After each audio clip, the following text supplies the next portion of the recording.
સસ્તી પ્રસિદ્ધિ મેળવવા માટે આ કેજરીવાલ એન્ડ કંપની એ સતત આ પ્રકારના ગુન્ય કૃત્યો એ ચલાવી રહી છે.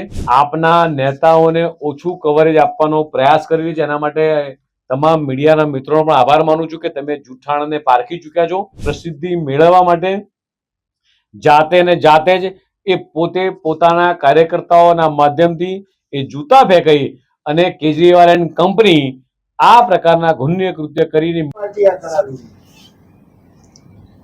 કદાચ મીડિયાના મિત્રોને યાદ હોય તો અરવિંદ કેજરીવાલ ઉપર દિલ્હીમાં વારંવાર કાળી સહી નાખવી અને જૂતા ફેંકવાના બનાવો પણ બન્યા છે. જ્યારે પોલીસ તપાસ થઈ અને ત્યારે જે જૂતા ફેંકવાવાળા અથવા સહી નાખવાવાળા પકડાયા એના કનેક્શન દૂર દૂર સુધી અન્ય કોઈ પાર્ટી સાથે નહોતા. એ કનેક્શન માત્ર ને માત્ર આપના કાર્યકર્તાઓ માટે ઉપર હતા. સસ્તી પ્રસિદ્ધિ મેળવવા માટે આ કેજરીવાલ એન્ડ કંપની એ સતત આ પ્રકારના ગુન્ય કૃત્યો એ ચલાવી રહી છે. એ મીડિયાના મિત્રોનો પણ હવે ખ્યાલ આવ્યો છે.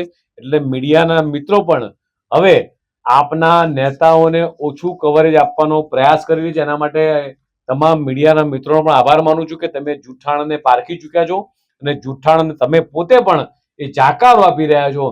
એટલે એને ફરીથી પ્રસિદ્ધિ મેળવવા માટે જાતે ને જાતે જ એ પોતે પોતાના કાર્યકર્તાઓના માધ્યમથી એ જૂતા ફેંકાઈ અને કેજરીવાલ એન્ડ કંપની આ પ્રકારના ગુન્ય કૃત્ય કરીને મીડિયામાં દેખાવાનો પ્રયાસ કરી રહી છે.